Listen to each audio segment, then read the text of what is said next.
to Russia. Russia, who is going to be our first speaker and will introduce the training for real-time intralingual subtitles. Thank you very much, Rocio. Everybody enjoy the time and discussions today.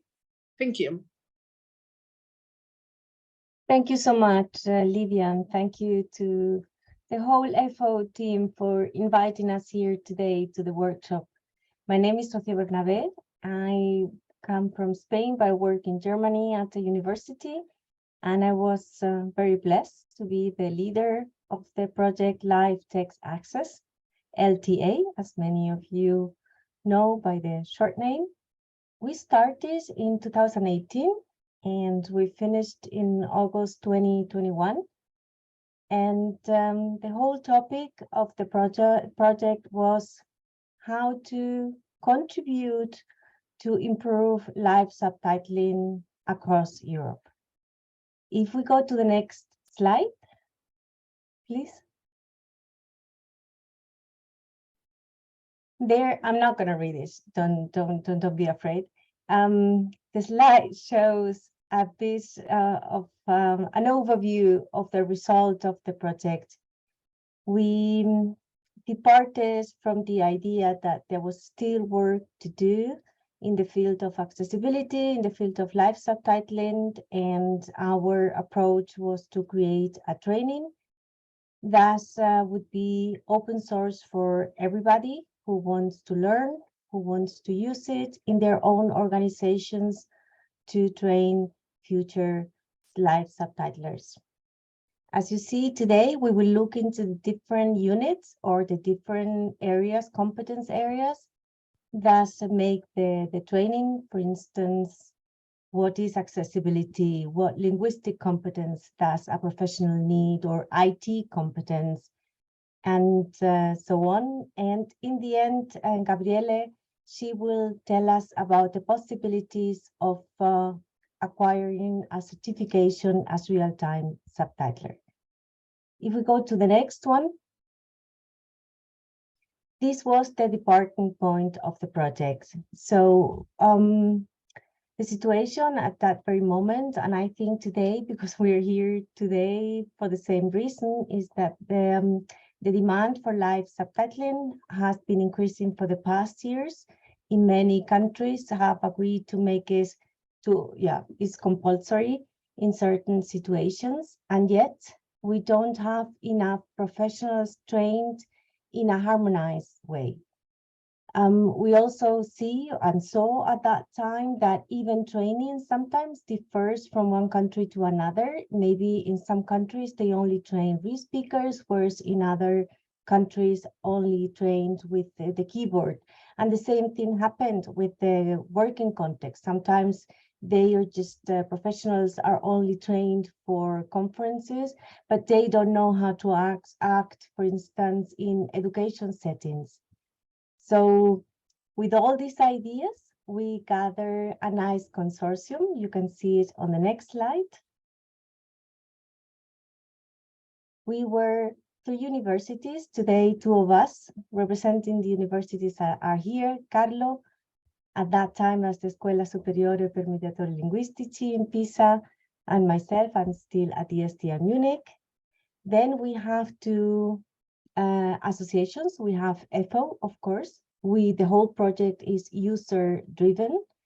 And we have the European Certification and Qualification Association. Gabriela will be talking to you at the end. And we had 3 professional providers, SAPTI from Italy, Velotype, and CDF Digital, which is a television in Germany. So if we jump on the next, to the next slide.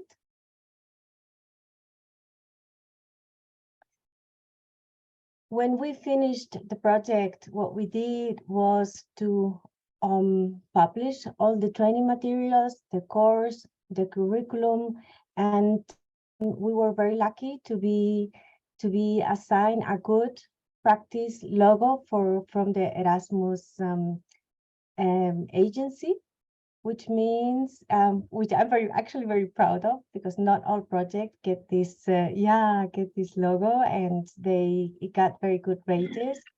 But what's more important is that this is everything is now available to you. And as Lydia was saying, what are the next steps? The next steps are that we keep promoting the project for you. We want today to put a focus on you. What do you need? While we are presenting, we would like to know, what do you need? How is it in your country? How is it in your personal situation? How can we help you use the materials and use the training to improve, the offer of live subtitling? So the best way to do this is to leave the floor to the professionals, and we have the best ones here today. That is Wim Gavex from Velotype, representing the typing subtitler, and of course, Carlo Eugeni as real speaker for the second technique. So the floor is yours.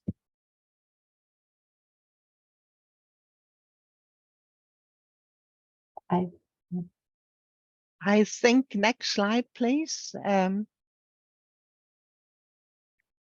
Because I'm Aida Riegel-Paulsen, and before we let the professionals have the floor, I will say something about users' unmet needs for speech to text.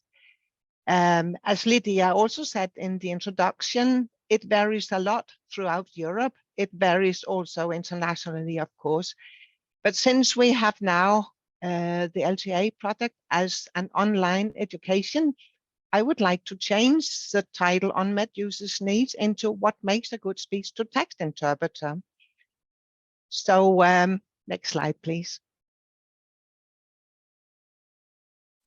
In Unit 1, it is all about understanding accessibility, and the students will learn about how accessibility needs to be usable for as many people as possible. That when we experience to be disabled, it is about barriers that hinders participation. We use more than one channel for our communication. That is multimodality. And we need the design to be universal. This means that design is usable for all. Next slide, please. And we need also to work on the UN CRPD. That is the Convention on Civil Rights for Persons with Disability. We need to have the CRPD implemented in national laws, because accessibility is important to us in our rehabilitation. It is our everyday rehearsal. We need to use also speech to text, or what call it subtitling or captioning, every single day, because it makes our brains work. Next slide, please. And the students will also learn about target groups and their needs. Above all, we have one target group, that is people with hearing loss. But within that group, we are represented with deaf blindness, light deafened, or hard of hearing people living with hearing loss. The students will also learn about audiological treatment and use of assistive listening systems. And this has two aims. First, to know what we are up against living with audiological treatment and using all this technology, but also that the interpreters learn the terminology within, while hearing aids, cochlear implants, bone anchored hearing systems, whatever, but also that they learn to use this terminology in their subtitling work. Then hearing aids and real-time subtitling, while this is a multimodality, because we hear something at the same time as we use the real-time subtitling. And then there are a number of short videos on basic job-related signs for the interpreters in different sign languages, including also international sign. Next slide, please. And universal design is not one size fits all. It is that design meets the needs for as many people as possible. And this is why it is also needed that we have standards. Standards are important. And what I have learned in this project is that it is possible to set up standards. I did not know that really. Next slide. And here are some things that we expect from the text. Real-time subtitling means that the text appears in sync with what is said. And the speed of the text also needs to be at the same pace all the time. It needs not vary. We read words and whole sentences. Most of us have passed the stage where we read letter by letter. When there are typos, it is no help that it is deleted and retyped. Just carry on, otherwise we will lose too much info. Then, as much of the spoken information needs, we need that as possible, not just headlines, also not a rewording that the interpreter likes better. We need to know the sense of the person who is doing the presentation. It needs to be possible for the interpreters to prepare for the text, and also in the text to use relevant shorts like hearing aid is HA, cochlear implant is CI, because otherwise it takes up too much room on the lines and that makes the lines shift too quickly. Font and colors are important, of course, and conferences, there we need to have the text on the PowerPoint or on a screen close to the PowerPoint. You have also seen before this webinar the info that was sent out on how to access the speech to text. This is also important. This is not because it is difficult, it is because it is new and most of the participants have not really experienced this. So it is needed in the beginning. Next slide, please. So this way to meet the user's needs and not the limits of an interpreter, nor the lack of knowledge by administration staff and higher authorities, they too need to learn.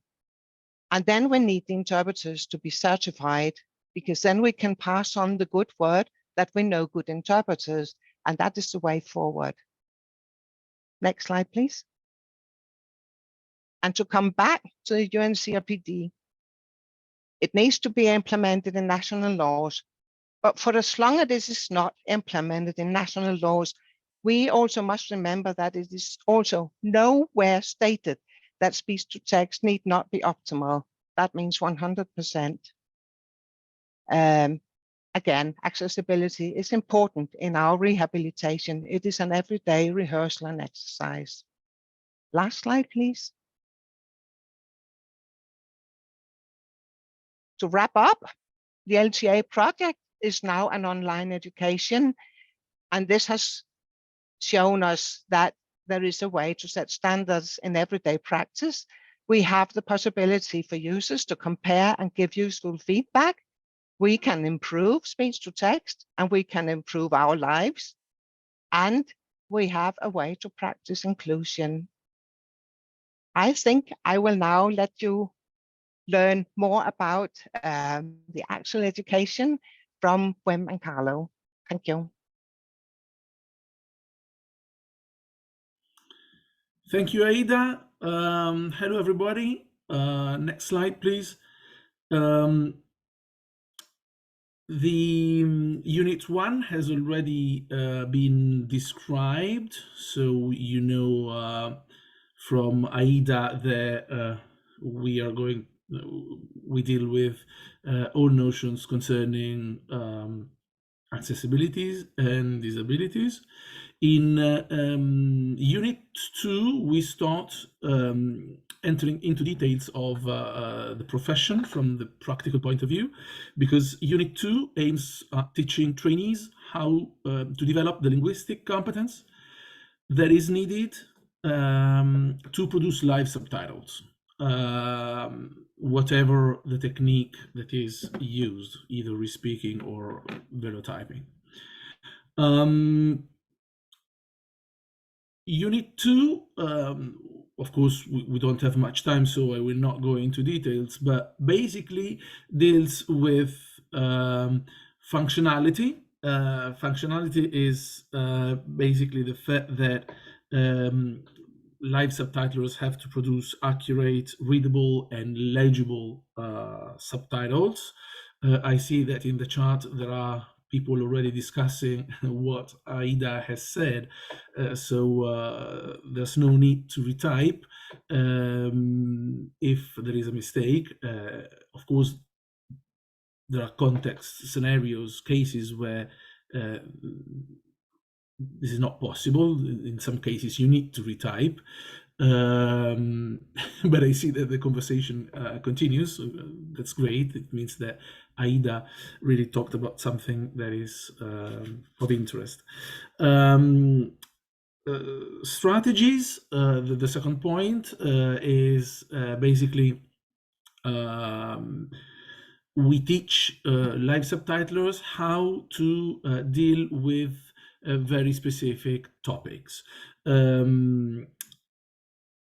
This doesn't mean that a live subtitler has to know every topic or has to be an expert of every topic, but we basically provide tips on how to train, how to prepare before a job, because of course, depending on the conference, you need to familiarize with lexis, but also with words, but also with specific concepts, with specific ideas that pertain a given topic.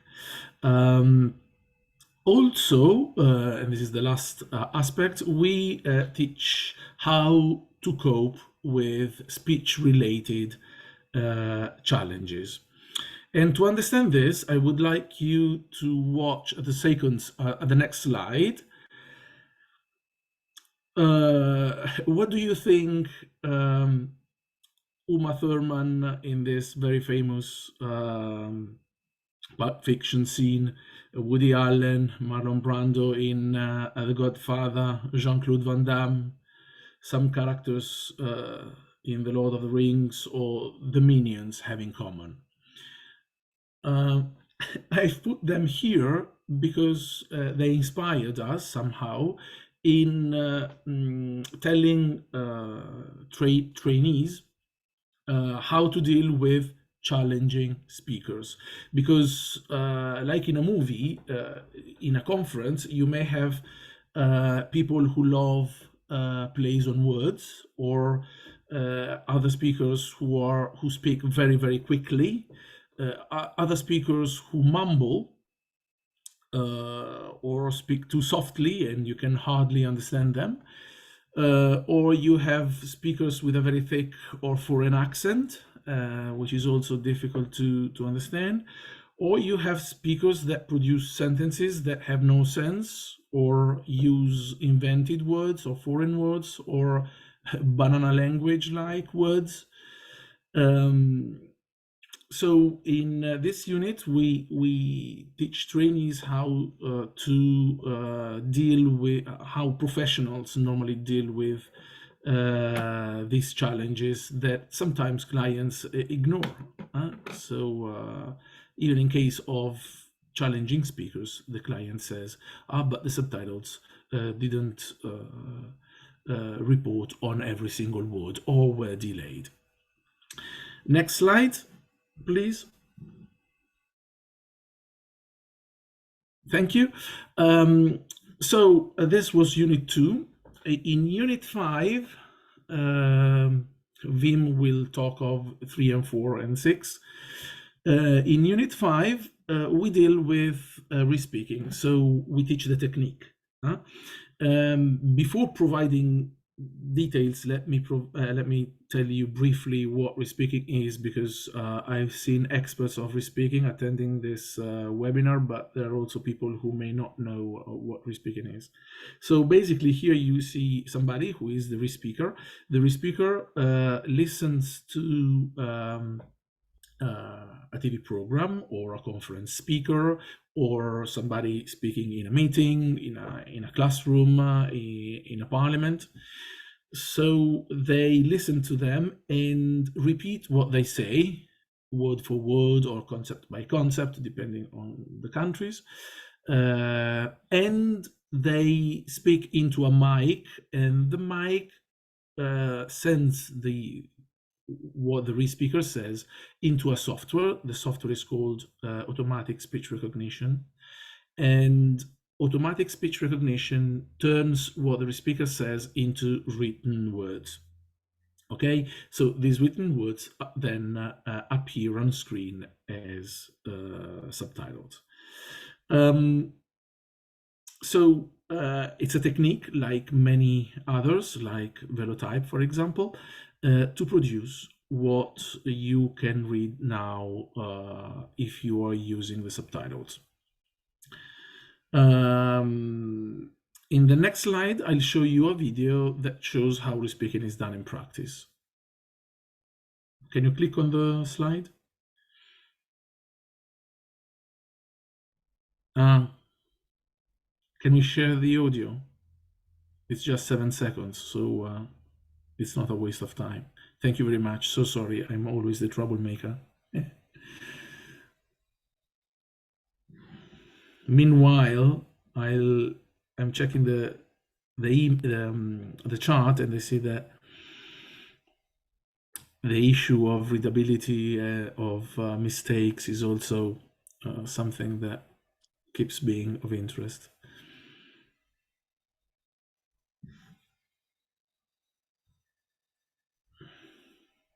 Should I dance? Or yeah, the slides are great. You're fantastic.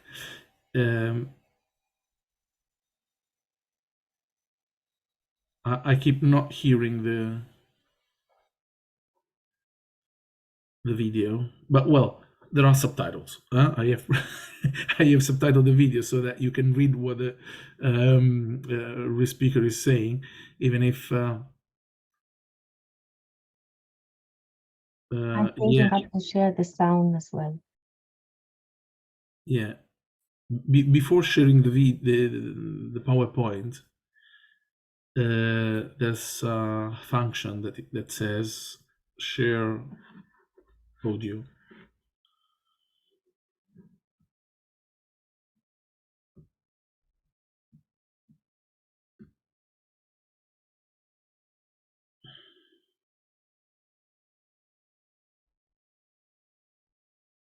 Stop. Also, we have invested in new road projects in and around the area, which have been called for years. Stop. Great, thank you very much. So basically here, if we move to the next slide, please. Also, in this unit, we in Unit 5, we teach trainees how to do what you have just seen. So how to do re-speaking. And we have divided it into 5 categories. I will talk of 4. In prosodic skills, we teach trainees how to speak a re-speaker speaks. So you have probably heard that re-speakers have a flat tone of voice. They make unnatural pauses, or they don't make pauses at all, because the software, let's say, that doesn't recognize intonation. These skills are probably the ones that make the biggest difference with velotyping. Wim will talk about this in a second. The psychocognitive skills are those skills that allow re-speakers to listen and speak at the same time. And because this is something that is quite unnatural and drains a lot of energy, normally re-speakers have to pause every 30 minutes. But this is something that also velotypists do, because the fact of listening and speaking, or listening and typing at the same time, is quite consuming. Then metalinguistic skills teach you how to deal with the non-linguistic part of subtitles, like punctuation. So you will have probably noticed that the speaker in the video also says full stop and comma, because some software needs the speaker to also dictate punctuation to have it recognized as punctuation marks. And finally, editing skills. I like them a lot because it is the set of skills that allow for the production of subtitles that do not contain errors. However, they may contain errors. Maybe some of you have spotted a little mistake in the live subtitles as transcribed in the video, because the speaker says 4 ears, so preposition plus ears, but the machine transcribes number 4 ears. So what do the speaker in this cases do? They keep monitoring the output of the subtitles, and then they read the text. If they think that the mistake is something that people can live with, because they can manage to derive the meaning of a sentence even with a small mistake, then they keep going. Otherwise, they need to correct it. So they need to stop dictating, they need to correct the mistake, they need to remember accumulating information, and then go. Okay, this is basically it in a nutshell. So over to you, Wim. Yes, thank you very much, Carlo. My name is Wim Gerbeks, and I am also a speech-to-text interpreter, and I have done captioning, subtitling for television for almost 30 years now or so. I'm also the person that creates and produces the Velotype keyboard. That's also the reason of the input I brought into this project from the beginning. So we can go to the next slide. I will first go through the remaining units which are in the LTA materials. And then finally, I will explain a little bit about the Velotype keyboards and how it fits into the project. So in Unit 3, as you can see, it's about IT competence. And that is because the captioner or the speech-to-text interpreter should know a bit about the tools that they are using. So on the one hand, you have the input tools, for example. And with that, I mean what Carlo already explained about the respeaking, the automatic speech recognition to input the text into the computer. But besides that, you also have the Velotype, which is mentioned in this project, and also the regular keyboard. And for example, in the United States, the stenotype is being used a lot. So that's in the input tools part of this unit. There is a small introduction in what is there on the market. Let me see. So besides that, you also have to know a little bit about the short forms, for example, and the macros that you can use in with those input tools. So as Aida already mentioned, something like an abbreviation to make a long word that can certainly speed up the speech. If you have those words beforehand, you can put them in the software, and then you are much more prepared. But also things like how you want to show your captions for the deaf and hard of hearing on location, but also, for example, for providing subtitles or captions for television. So it's quite a broad introduction in all those kind of tools.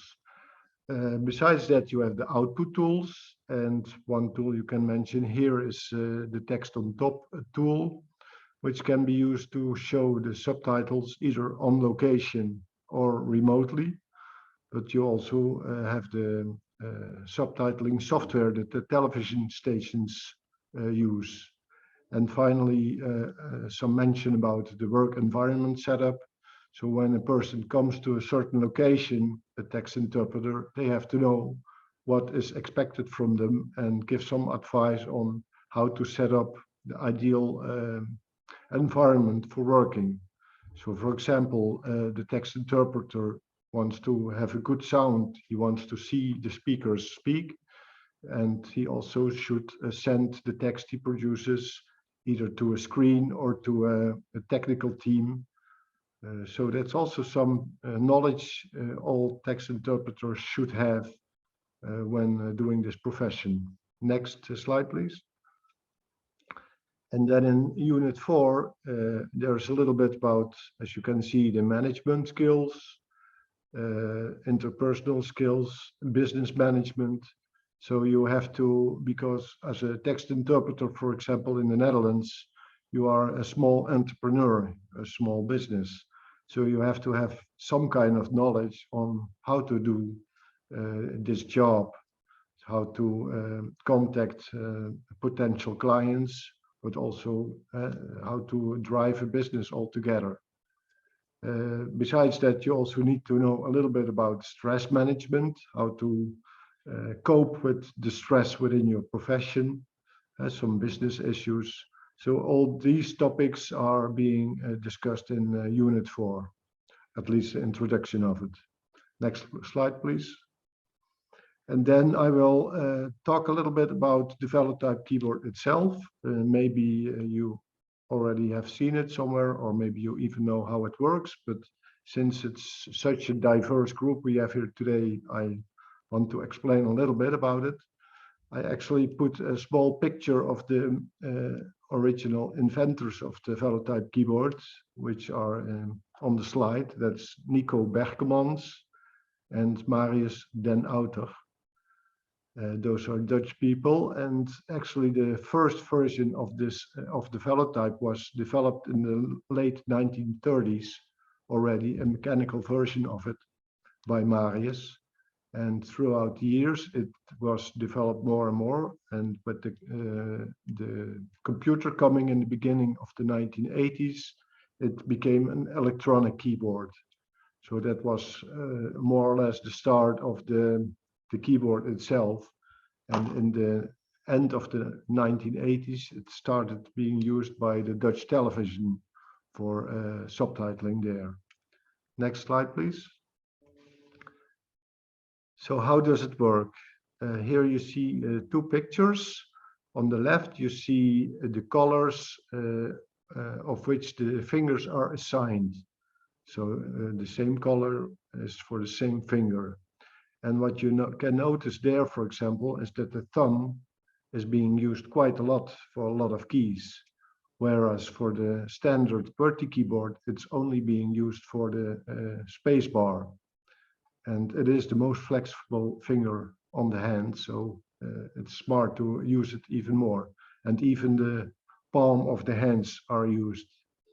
And on the right-hand side, you can see the first part on the left, the middle, and the right part, which creates the syllables. So on the left-hand part, all the keys you press there create initial consonants. In the center, you have the vowels. And the keys on the right-hand side produce the final consonants. So with every chord of keys that you press, you create a whole syllable, and this is the way it's being created. Next slide, please. When you have the keyboard, you want to be able to learn it by yourself, and that's why the Velotype Academy was developed. This is software which is made in a very visual and interactive way. And step by step, you can learn how to use the keyboard by yourself by going through this software. Next slide, please. And this is a short overview of the languages it is available in. Of course, not in all those languages the keyboard is actually being used yet. But who knows, maybe in the future this will be the case. But as you can see, it's quite a very broad, diverse keyboard that it can be used for. So it's not limited to very few languages. Next slide. And here you have some background information on the website, and you can contact me through the email address. So just some price and contact information if you would be interested in. Yeah, next slide. Carlo actually already discussed Unit 5 for re-speaking in the LTA project. For velotyping, it's actually very similar when you look at Unit 6. The only big difference, of course, is the typing skills, which is the third section of this unit. And there you get an introduction in how to use the keyboard. But of course, it's not that you can learn it in a very short time. It's really just an introduction to see how the keyboard works, and as I explained before. But to get to a high speed, of course, you need some training. Next slide.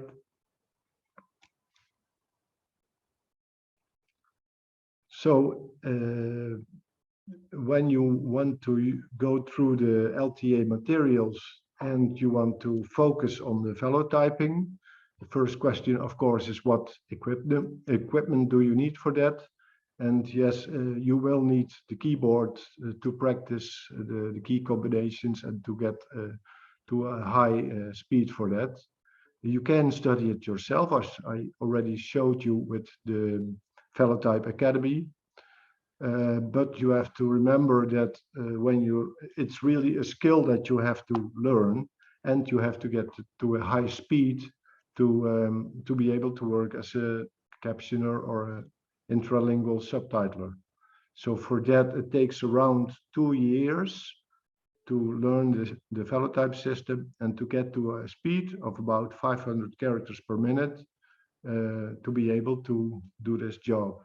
So don't have the idea that after going through the LTA materials, you already have that skill. That's just not realistic. It's really something you have to train for quite a while. Yes, next slide. I think it's for the next speaker indeed. So that was my part of the presentation, and now I gladly hand over to Gabriella. Thank you. Thank you very much, Wim. It's my pleasure to introduce to you this new EU qualification. First of all, we have an online training. When you go to the LTA project website, www.ltaproject.eu, and scroll down, you will find the LTA online training. It is a self-paced course with the 6 units or modules, as we say in universities, to acquire the necessary skills of a re-speaker or a velotypist. Each unit in the LTA course corresponds to one of the competence areas my colleagues have just presented. The great thing about this online training is, first, it's free of charge. The open source materials are designed and taught by renowned experts.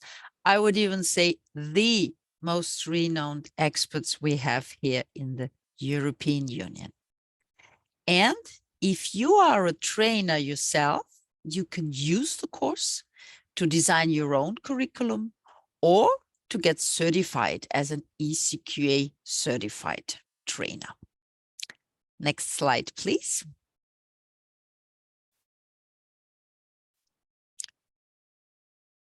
So the 6 skilled units are broken down into learning elements, usually 3 to 5.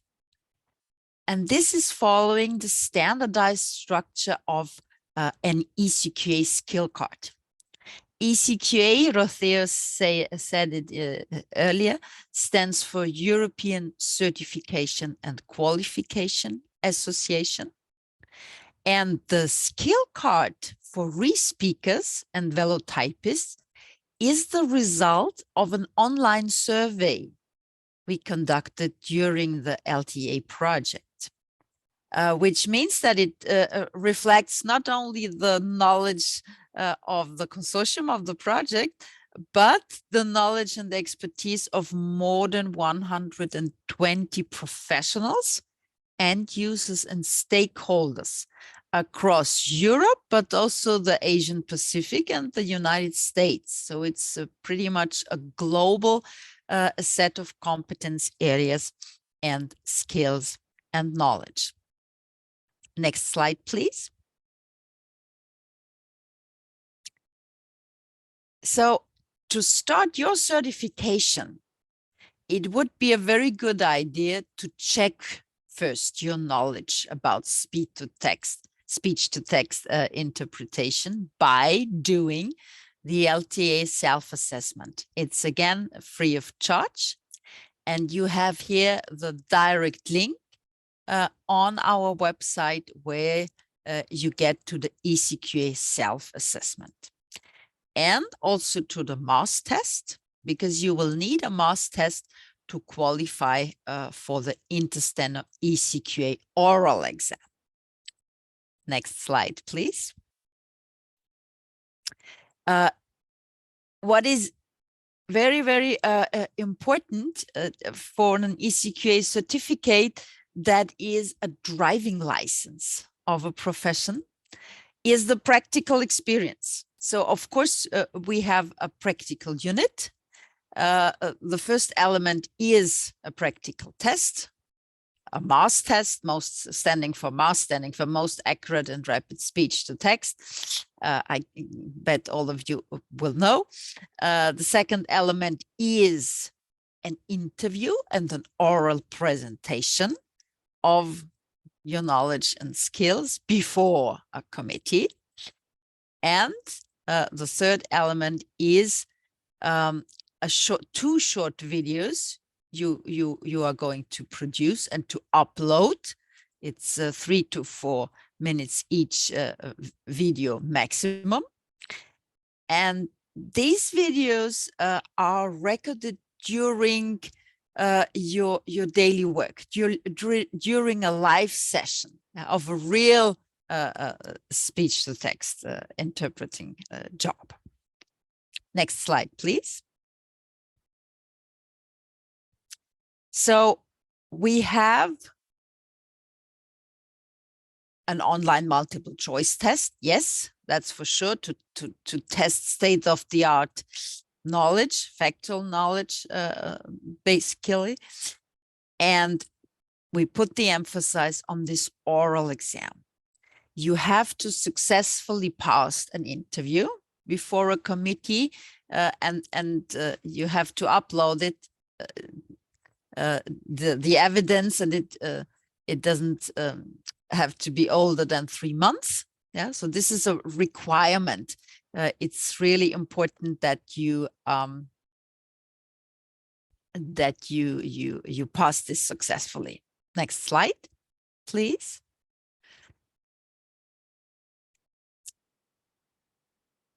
And the questions, of course, a committee is composed of experts in the field, renowned experts in the field. We started already during the last Intersteno conference in Maastricht in August 2022. We had the first exam that was very exciting, and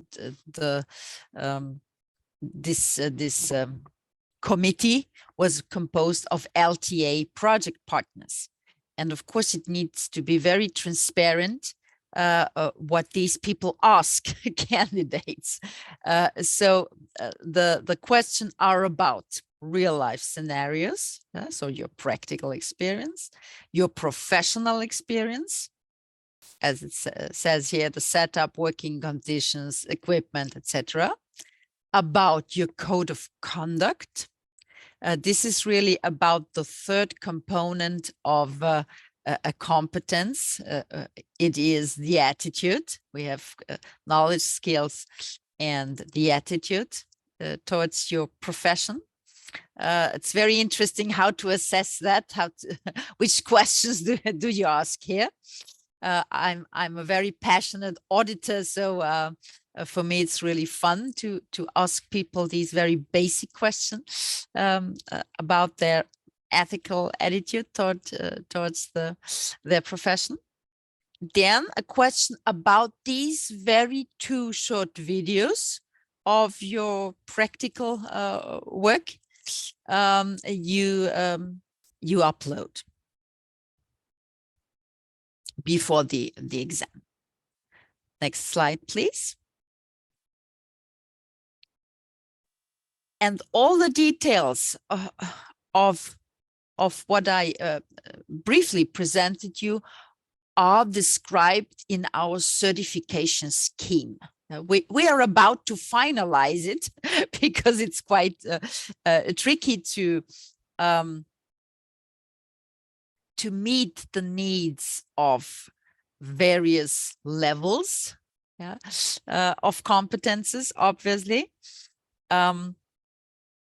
So if you want to get the certification scheme, it will be published soon within the LTA website. But if you are interested after this webinar, maybe just write me an email and I will send you the current draft where everything is explained in detail, what is needed, what a candidate needs to do, which requirements need to be fulfilled, etc. Next slide, please. This is how it looks like, and we are particularly proud that there is not only the ECQA logo, but the Intersteno logo. Carlo was so kind to invite us in this wonderful, very old association to jointly launch the certification for the live subtitlers, because Intersteno is having every second year a huge conference with many hundreds of participants, and it's very nice to have an exam, a live exam, even there on site during the Intersteno conferences. Next slide, please.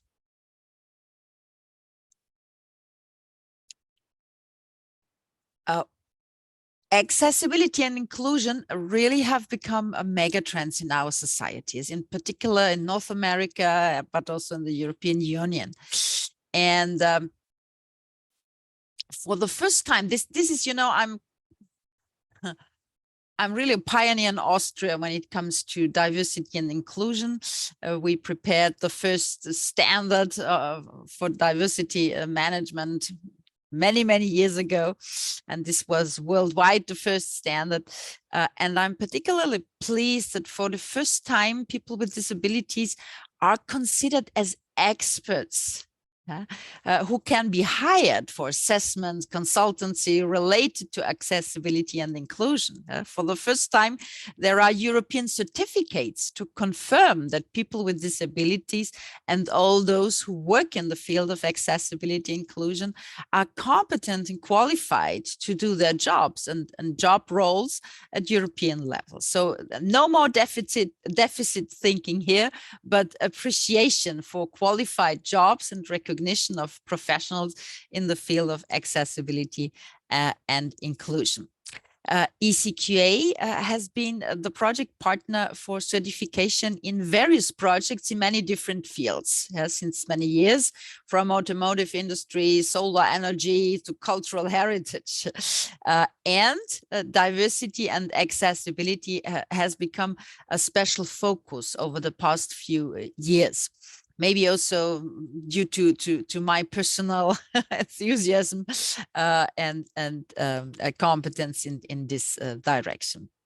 So these are the projects ECQA was involved with, some of them building a real cluster, an accessibility focus group. We have a train to validate. Yeah, it's an ongoing project where also Rotheo is involved.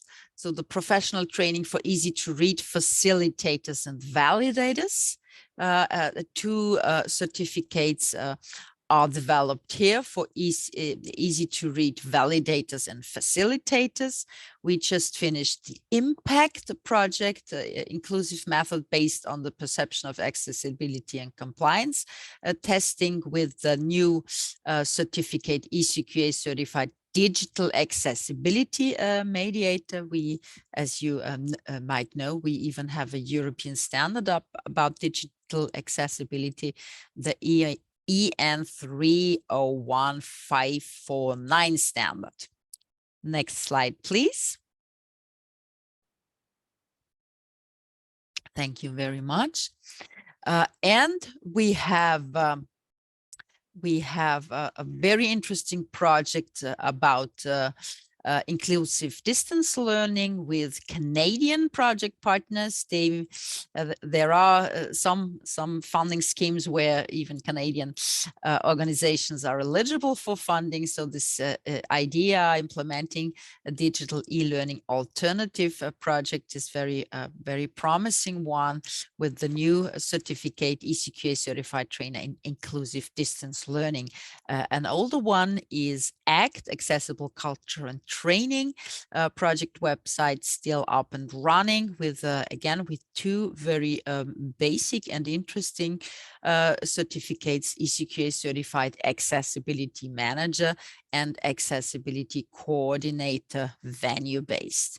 And of course, again, here our LTA project. So just to give you a small overview of this cluster of accessibility professions, where I guess many of you are active. Thank you very much indeed for your attention, and hopefully for a lot of questions. Next slide, please. I think we reached the end. Here we go. Here you have all our contact details.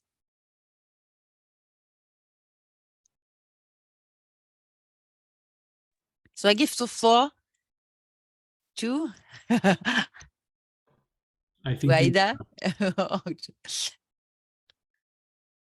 to Rocío, To us, Marcel, and Aida. Okay, yeah, I think.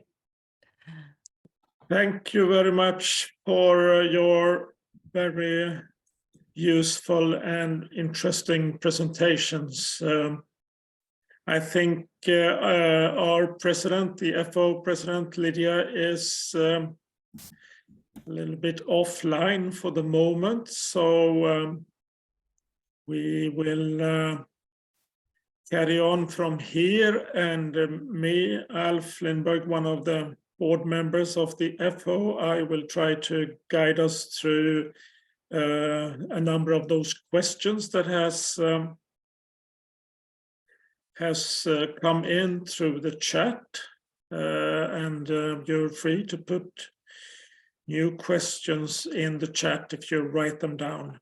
But the panelists will decide for themselves who will answer the questions, but we will start with the first question, and it's a very general one. You have touched it in several ways, but the question that has been raised is what skills are required to qualify for the training and to succeed at this job? I mean, what kind of person do you expect to be able to do this job, and what kind of skills do you need as a person to sort of start taking on this education? Who wants to answer?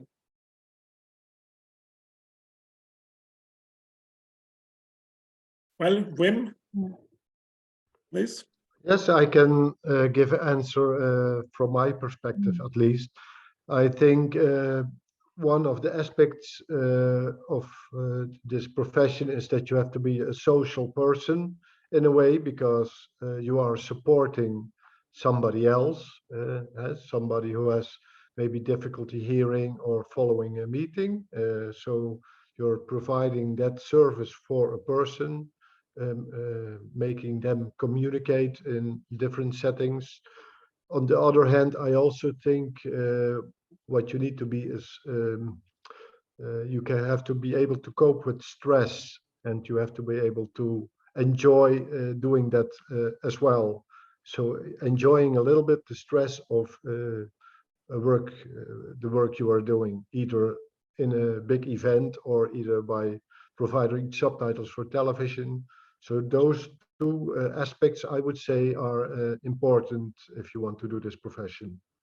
I don't know if anyone wants to add to that.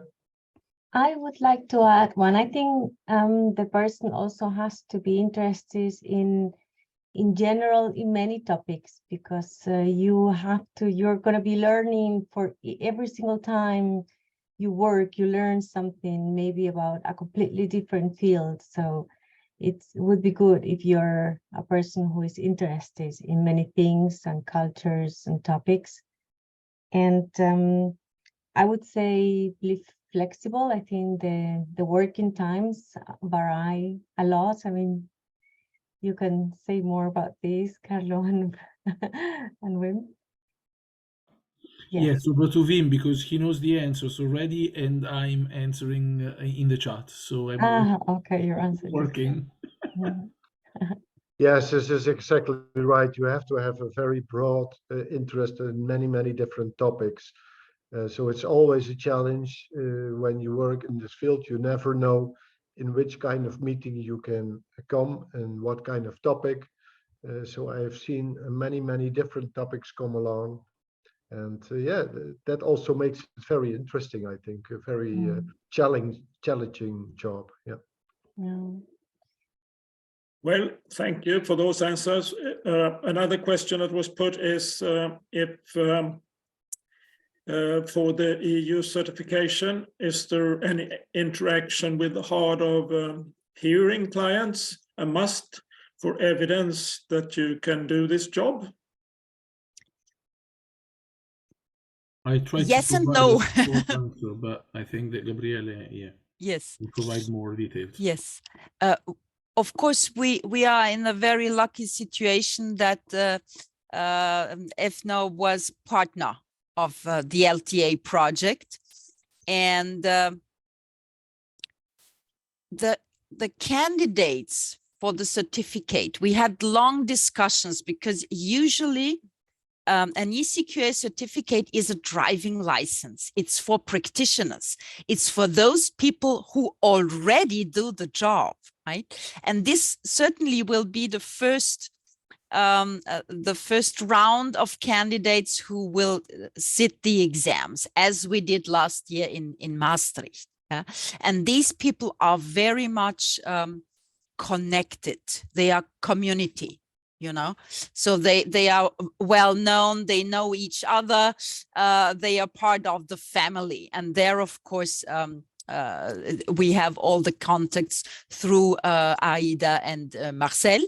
It will be published. We will invite to test your knowledge in the self-assessment, and then to sit the exam the exams, I should say, in plural, if you want to acquire the certificate. So yes, there are all these contacts and this cooperation.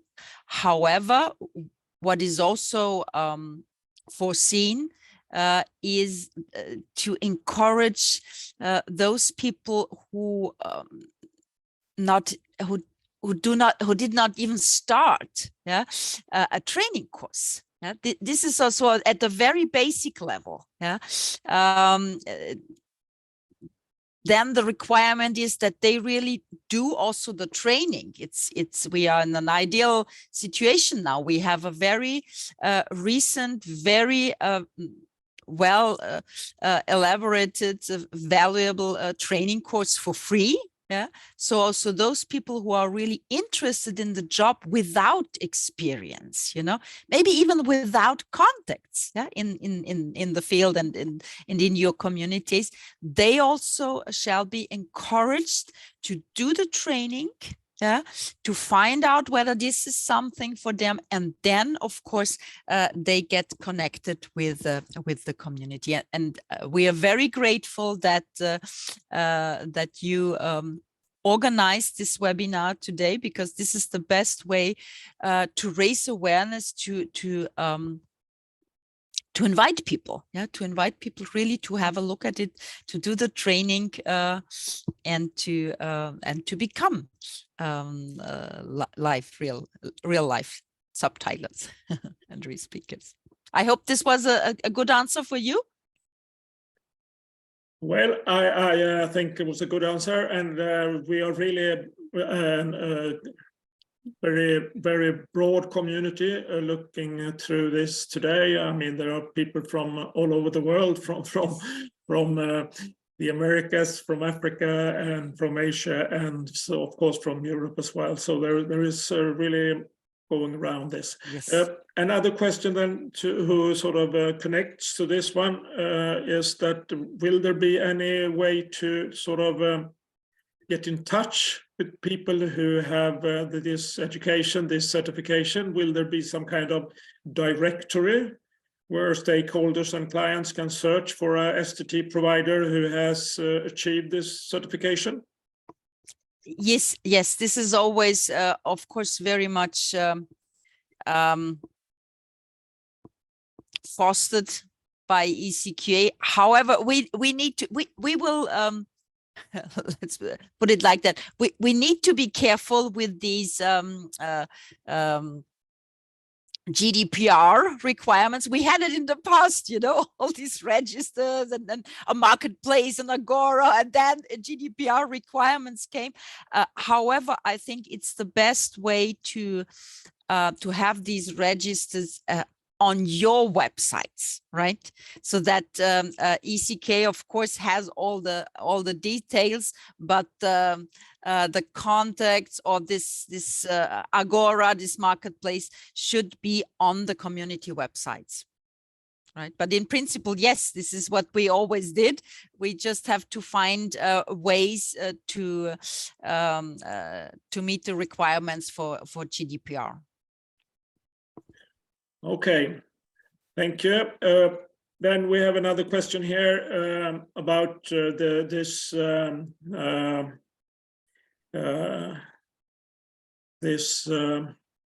what you write on. I mean, the question is, we use always quality. I lost the English word here, but it's a question to do, Wim, I think. Why should we use this velotype? Yes, I saw the question from Hilde. Thank you for that. I think the question is also for re-speaking, so Carlo can answer after me.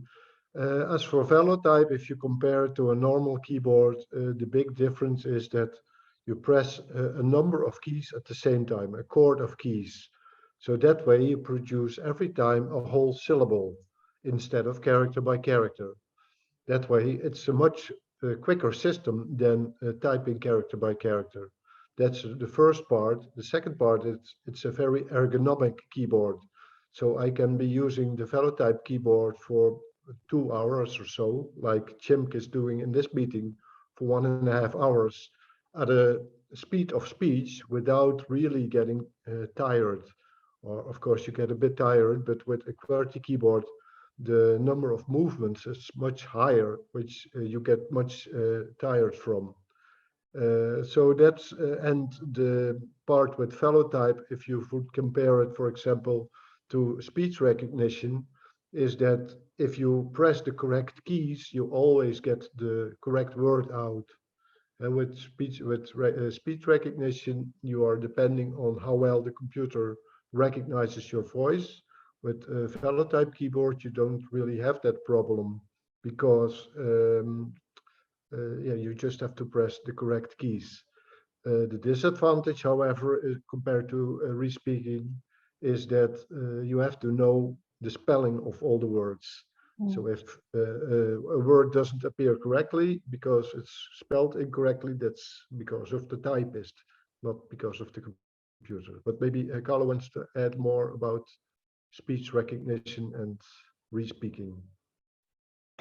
Yes, moving from typing in the chat to speaking here.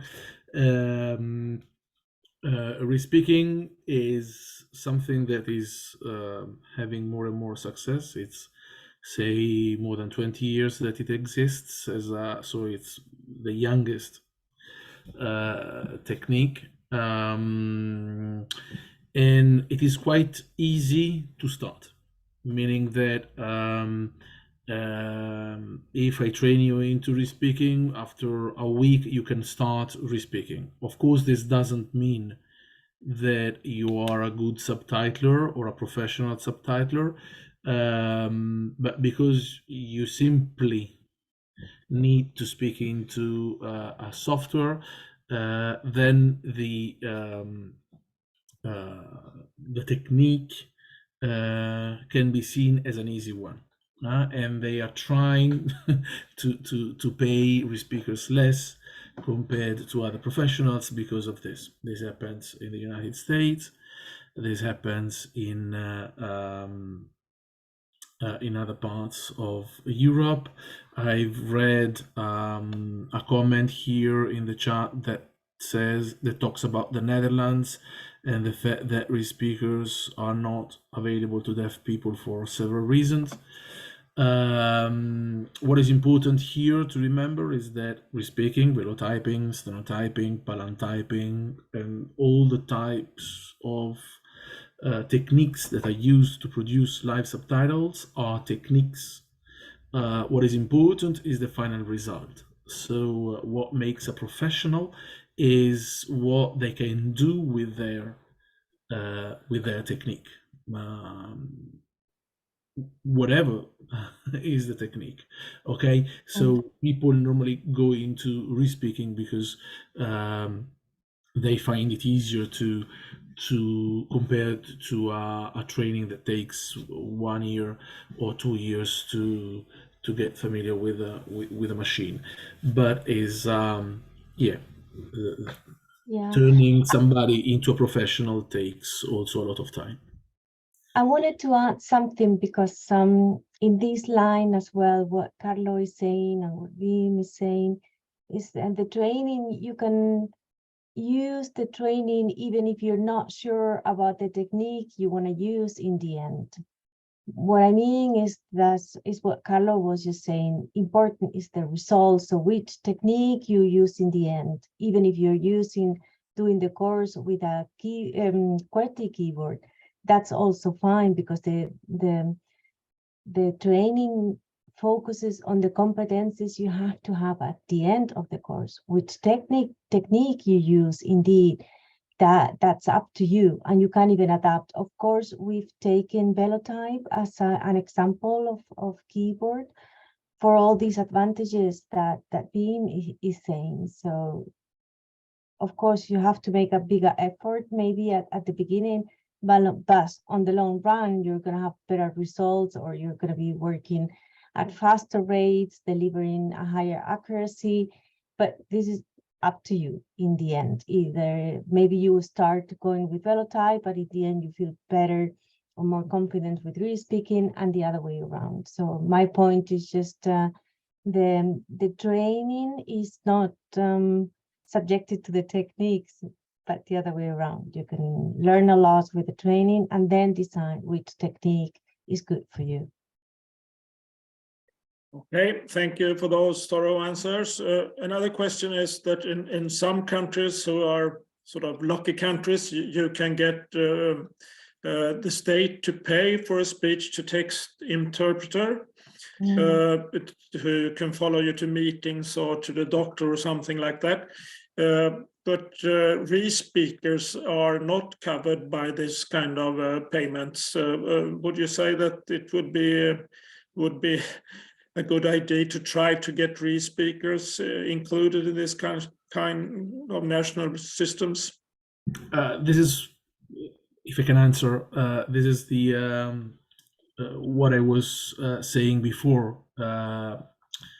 People should consider what somebody can do with their technique.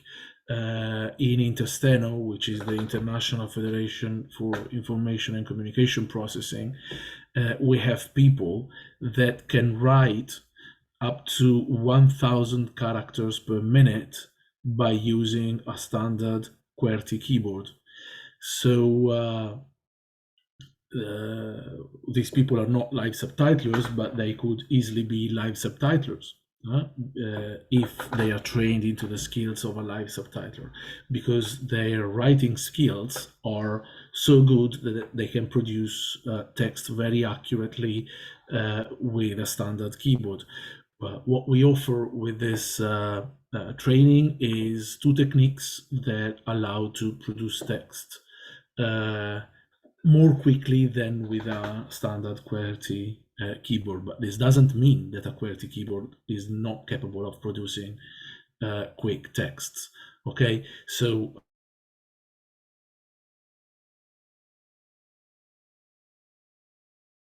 people should not focus on the technique used, but on the final result, what you can do with that technique. Because there are people who produce rubbish with respeaking, people who produce rubbish with velotype, or vice versa, meaning that, yeah, what is important is the final result, not the technique in itself. Of course, with these two techniques, it is easier to produce good text more quickly. Okay, we have another question here that says that this is expensive and it takes some time. It's 1,500 euros plus 2 years of training. It's a big investment. Is there any possibility to get some kind of funding, some kind of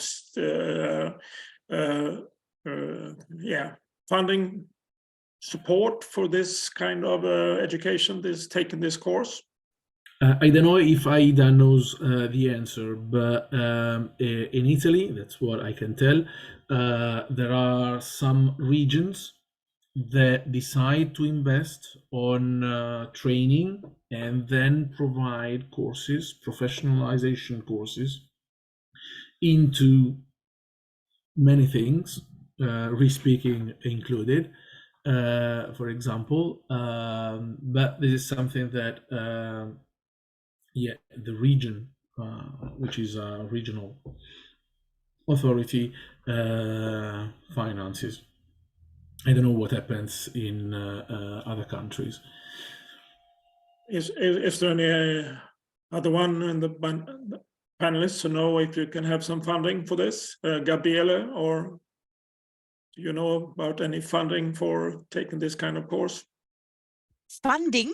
Yeah, I mean, it's a lot of money, 1,500 euros for the velotype and 2 years of education training.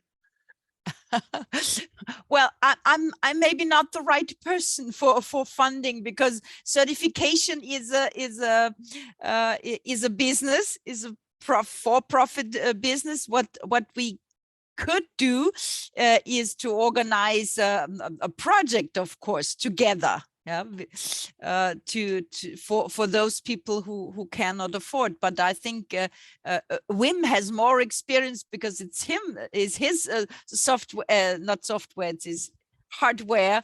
But it's a good idea from my point of view to think about how could we organize funds, raising funds for the newcomers, for those who really are interested but cannot afford, or in other countries, yeah, where this is really a big effort. Wim, what do you say? Are there sponsors? We could go for Microsoft or people like those. Well, the only thing I can say, in some cases there have been some kind of funds. For example, I did together with someone from Armenia a project there, where we introduced the velotype in Armenia, and I developed the language software also to be able to type in Armenian language. And that was, I believe it was supported by a fund from Microsoft or one of those big companies. So in some rare cases, I know that is the case, but I don't think there is anything structural at this moment. And besides that, I also do have to say, indeed, it's not just the money that you have to pay for this keyboard, but yes, you're right, you also have to invest 2 years of practicing on a keyboard to get to a high skill. It's like playing the piano. For this job, you have to be somebody who is able to play at a concerto at that level for the keyboard to be useful. If you just type on it very slowly, you cannot use it for this profession. So that's really the investment of the student himself to get to that high speed as well. Okay, thank you for those interesting questions. And there are more questions in the chat, and some of them has been answered also in the chat, but we're nearing the end of this webinar. So I will ask the EFO President, Lydia, to say a few concluding words, if you like. The floor is yours, Lydia. Thank you very much, Al, and thank you very much, everyone, especially to Al for holding the fort while I was out of the webinar. I've been able to follow it and, you know, to listen to all the presentation, and they were really inspiring and useful for many people participating today. And I also listened with interest to request of funding, and for sure, it's very important to have some kind of funding structures to develop speech-to-text in the country which doesn't have it. And usually, historically, it's being developed by the associations for the deaf or hard of hearing people most of the times. This is the case of UK, this is the case of US and many other countries.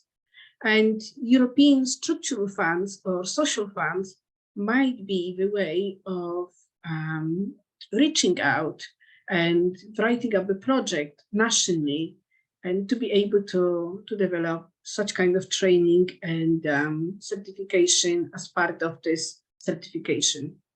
For now, I would like to say thank you so much to everyone who participated and for all the useful questions and such a participation and engaging with everyone.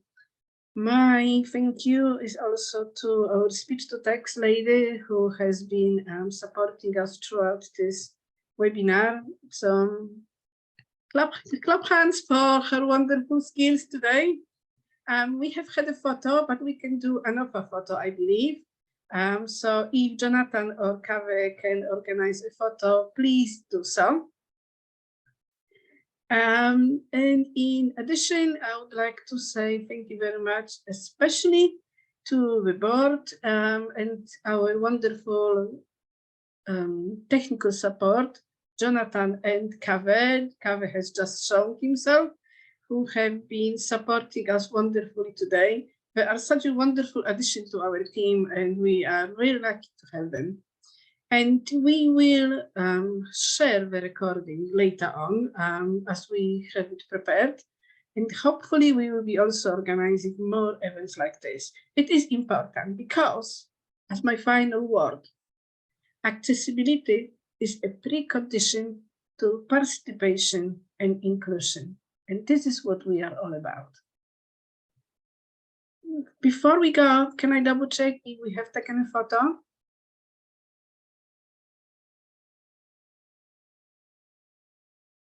There is a question about presentation. If the speakers agree, then of course we will be sharing the presentation as well. Okay, can somebody tell me if there was a photo taken? Who is in charge of photo? Nobody speaks. Kave? Jonathan. Okay, so in this case, I'll try, just in case. I've taken a picture if you... Okay, big smile. Thank you so much. Thank you very much to everyone, and enjoy the rest of your evening. Bye-bye. Thank you very much. Thank you. Bye-bye. Thank you. Bye-bye. Bye-bye. Thank Bye. you so much.